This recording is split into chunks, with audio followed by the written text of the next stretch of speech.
Hi, everyone.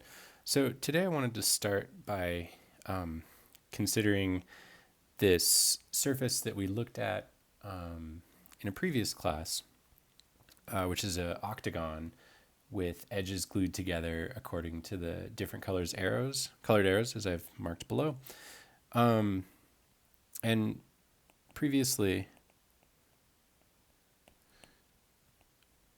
we saw that this is not a flat two manifold.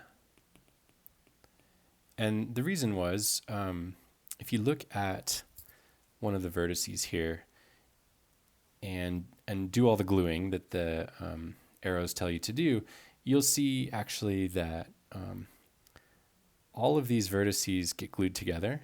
And so after you glue the edges, each of these corners becomes a single point. Let's call it V. And it's a cone point. And you can check actually that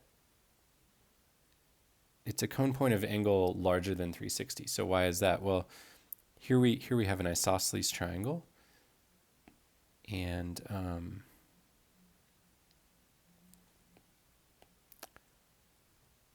you can pretty easily check that this angle is 45 degrees. Why? Well, because 8 of these gives you 360, so it has to equal 360 over 8, which is 45. And since it's isosceles and it's a triangle in the plane, that tells you that these other angles are each 67.5, so that the sum of these three angles is 180. And okay, so each of these angles on the outside is 67.5, and as I walk around V, as I walk around here, so let's see, I went into the blue side, I come out of the blue side, went into the purple, so come out of this purple, etc. As I walk around, I will have traversed this 67.5 degree angle, let's see, 16 times, right? There's 16 of those angles around all these yellow corners here. And so after gluing, V is a cone point of angle, cone angle,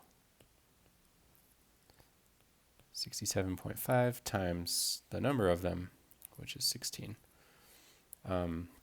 So whatever that is, pretty large, right? And on Friday, remember, I asked you the question of how could we turn this into a geometric two manifold? In other words, how could we get rid of the cone point? And the way we would do that is we would need these angles. Let me give them a name. I'll call this beta. So each of these angles beta to be much smaller, so that when I traversed it 16 times, it wouldn't be, well, I'd want to get exactly 360 degrees, right? So for V to not be a cone point,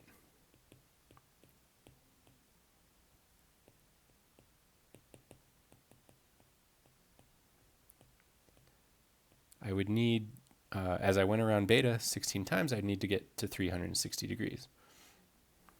So I would need the size of angle beta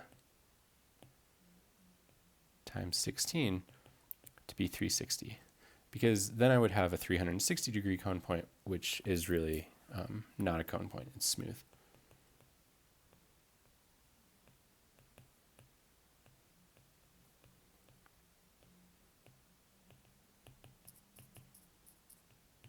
Okay, but what does that mean? That just means that I need the size of angle beta to be 360 divided by 16. So what is that? It's 180 over 8, 90 over 4. I just can't do basic arithmetic while I'm being recorded, so I have to do it this basic way. So I need each of these angles beta to be a 22.5 degree angle. Okay, but if I label this center point as well, let me call it W. I don't want that to be a cone point either. So I can't, if I want to have no cone points, I also can't change the angles around W. I need each of those to be 45 degrees still. And so what I want to do is I want to build this octagon by gluing 8 isosceles triangles together where the inner angle here is still 45 degrees, but I want the two side angles to be 22.5 degrees each. So I need triangles with angle measurement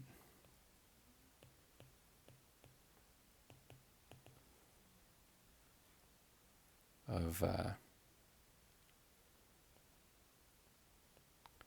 22.5, 22.5, and 45.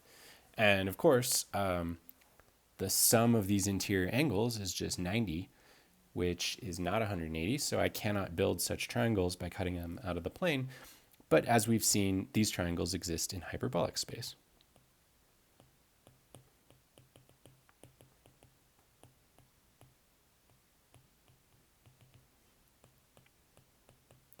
So if I cut 8 of these triangles out of hyperbolic space and then glue them together in this way, what I'll get will have no more cone points. So if I build this octagon,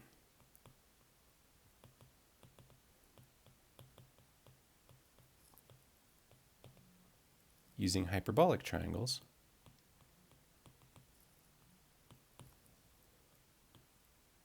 with interior angles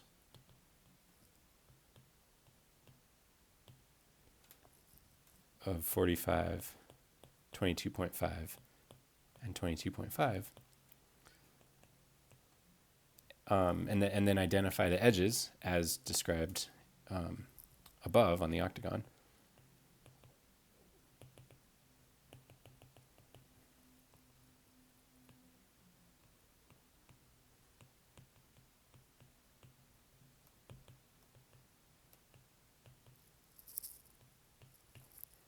Then I'll get a two-manifold, something that has no cone points, and it's built out of hyperbolic space. And so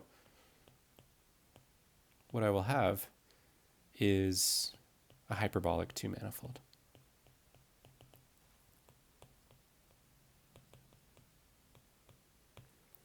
And this is our first example of a space which locally looks like hyperbolic space, but isn't hyperbolic space.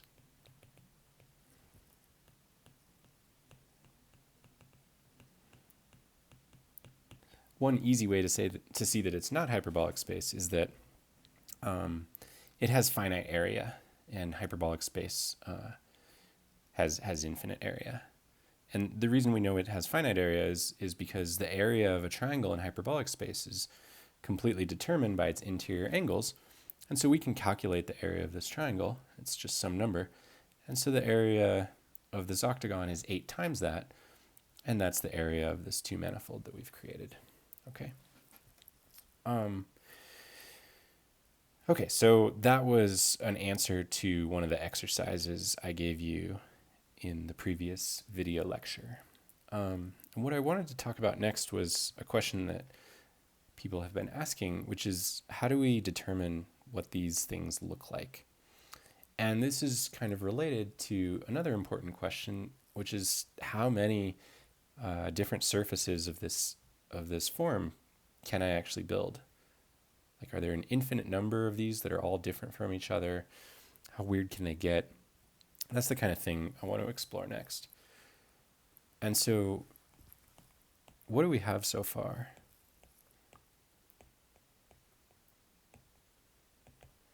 So there's a few surfaces that we've looked at. We've looked at the torus T, which remember was built from a square. We've looked at the Klein-Bottle K, which is similar to the torus, except the top and bottom edge get glued together with a twist. And on the last lecture, we looked at this space RP2, which was an example of a spherical two-manifold.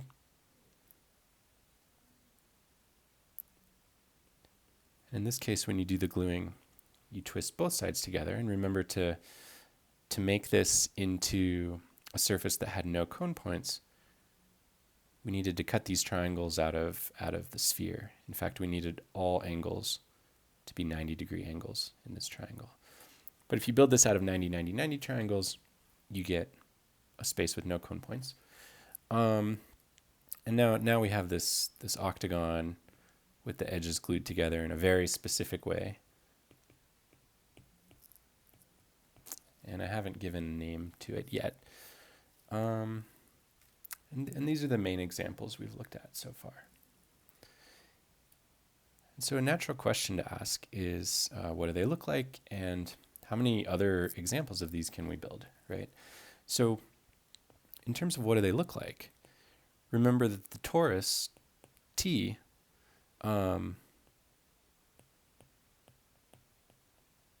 looks like the following. So I can start by gluing the top to the bottom, and then I get a cylinder with two edges, right? A circle on the left and a circle on the right. And then what I'm supposed to do next is glue the left side to the right side. Now, of course, to do that, I would need to stretch this cylinder, which changes the geometry of it. It distorts distances and angles, but at least for visualizing, it's a useful thing to do. And if I stretch this, I can glue the left and right together.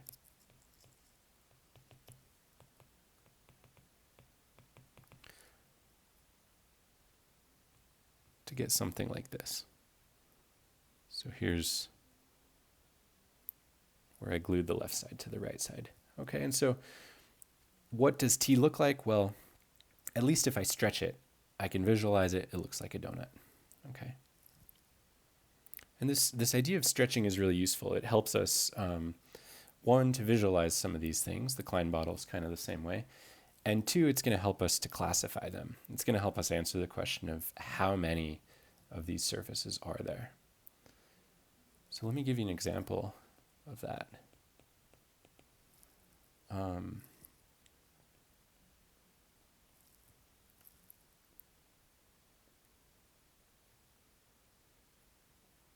So again, I'm going to create a surface by identifying edges.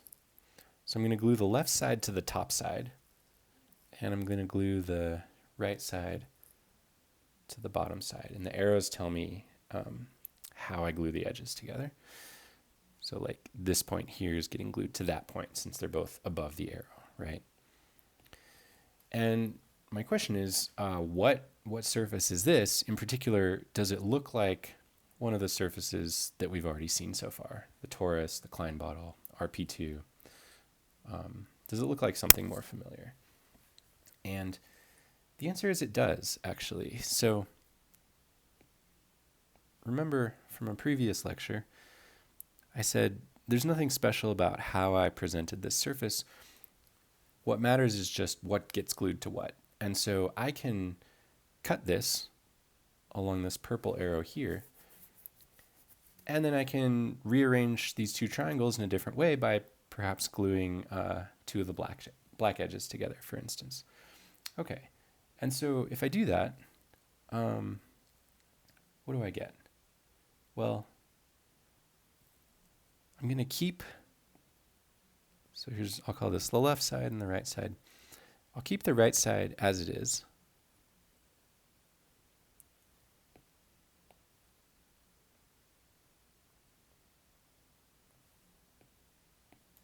So it looks like this.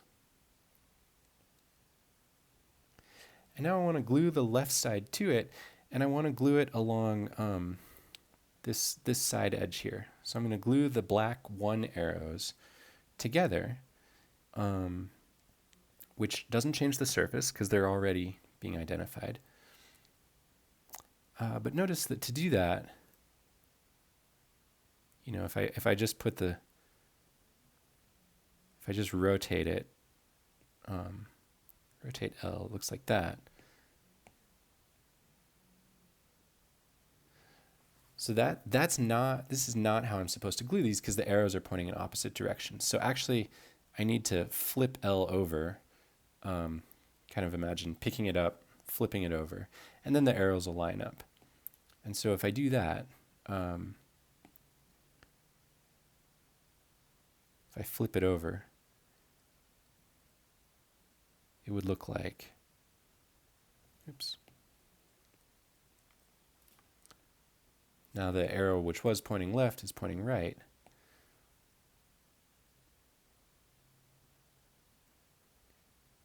And so it would look like this. Oh, by the way, I guess I should draw the L. So the L is now pointing, so if here's the bottom of the L, it was there, I flipped it over, so now the L looks like that. Okay, now I can match the one arrows up. So let me see if I can do this. It lines up like that. And that's our surface.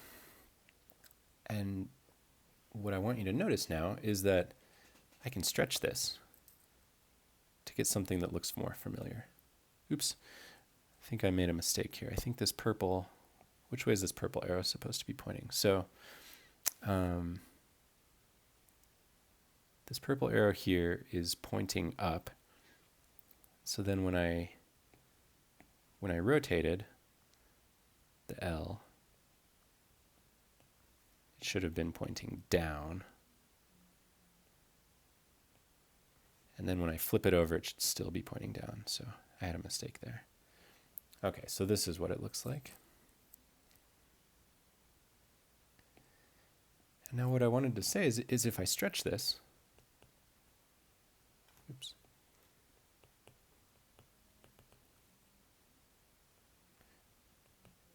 I can stretch it into a square again. Right now it's a parallelogram where I've identified the edges, but I can stretch it into a square.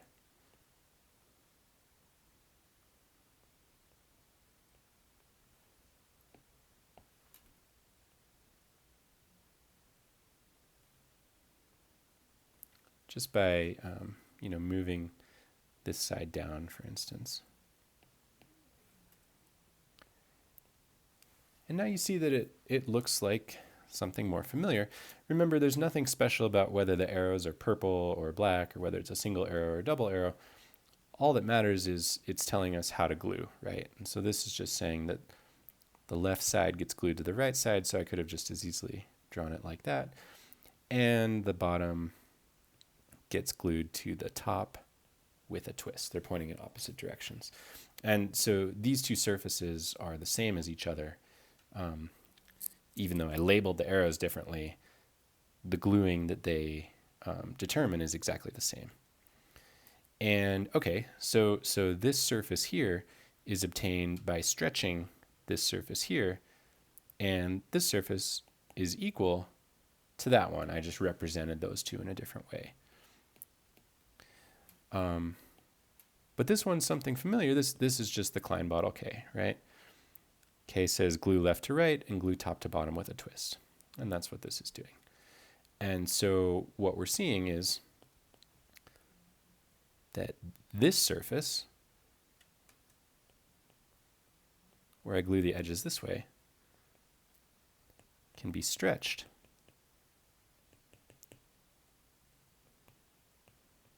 to get something more familiar, which is the Klein bottle. And this is kind of analogous to how we stretched the torus to get this donut shape here. I distorted distances, I distorted angles, but at least the shape itself I can visualize more easily now, because this one I have no idea how to visualize that after I glue the edges together. But this one, as you've seen in previous lectures, I can sort of draw a picture of what it looks like, at least up to some stretching. And so these two are the same up to some stretching. Let me do one more example of how this helps us, this idea of stretching helps us to sort of identify different surfaces together. So now I'll do a hexagon. I'm going to glue the edges.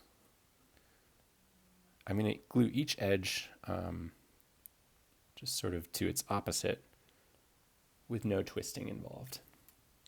Okay, so what is this shape? After I do this identification, can I connect it to some surface that's more familiar?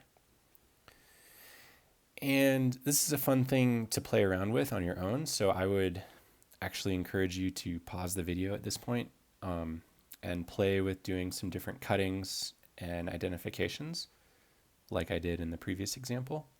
See if you can recognize something more familiar. And okay, so I will assume that you did the exercise, and now I'll give the solution. So there's lots of different ways to cut. I could cut across here, here, here. You know, there's many. I think what I'm going to do is this one. So it turns out that the cut to make that's useful is going to be between, it's not going to be symmetric through the center. It's going to separate one of the vertices from the others. So if I do this cut, I have to draw an arrow to remember that those sides are identified with each other. And what I can do now is move this to the other side. So let's see. I can identify these double arrows and move that down there. And just remember that the red edges are being glued together. So that hexagon is equivalent to this.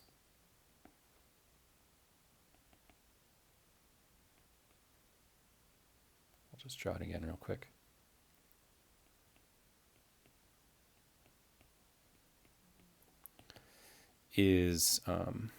So the hexagon with these edges identified gives me the same surface as this one. Why? Well, I haven't changed the surface at all. I've just changed how I've cut it apart, basically. But once I do all these identifications of sides, it's exactly the same as starting with this surface and doing the identifications of sides. Okay. Now, why is this beneficial? Well, I'm again going to stretch this into a square.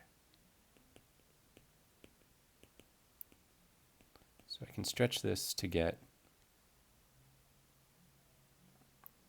something like this, where I've kind of stretched the left and right sides, shrunk them down a little bit. Then I guess this was red, this was red. And now, what is this gluing telling me? Well, this top part here gets glued to this top part here with no twist. And this bottom part here gets glued to this bottom part here with no twist. And so really these two sets of arrows together are just telling me that the whole left side is getting glued to the whole right side with no twist. And the red sides get glued to each other with no twist as well. And so this is equal to, oops, it's the same as the square where I just glue opposite sides with no twist, which is the torus. And what that means is that hexagonal figure I drew, the hexagon, I guess I'll copy it.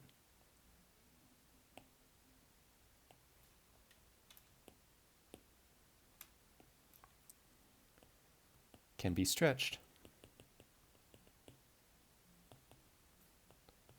to get the torus T. And so they're the same surface up to some stretching. And so you could say, okay, that tells me that this hexagon with these edge identifications does not give me a new surface, at least up to stretching. So this idea turns out to be really important, and let's give it a name. Two surfaces, say X and Y. And I'm thinking of these as being built by polygons with edge identifications, as we've been looking at, but you don't have to start with those surfaces, are topologically equivalent.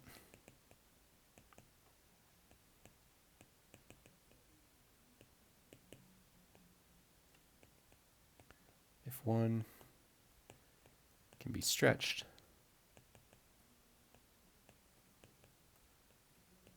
to get the other. Okay, so, and just to denote this symbolically, sometimes I'll write x, this symbol means, it's pronounced similar usually. X is similar to y, or is equivalent. But if you want to be precise, you would just say x is topologically equivalent to y. And so, for example, the torus T, square with these edges identified, can be stretched to give me the surface of a donut, so these two are topologically equivalent. And as another example, any of these ones we did here, so this one is topologically equivalent to this one. Okay, so I'm going to leave you with a couple exercises.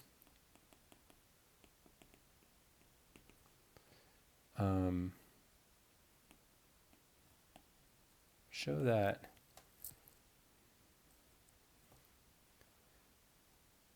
if you take a loon like this and identify the left edge and the right edge, that's topologically the same thing as taking a square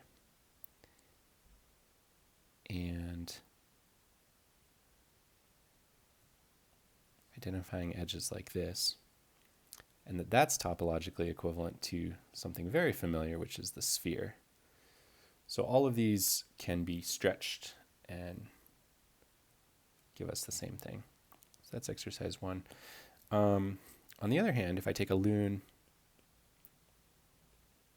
and glue the edges together with a twist, this is topologically equivalent to RP2. And remember, RP2 was that spherical two-manifold built by 90-90-90 triangles, 4 90-90-90 triangles, where the edges are glued in this way. Okay, thank you. We're going to look at some more difficult examples, including this hexagon. We're going to try to figure out what that looks like in the next video.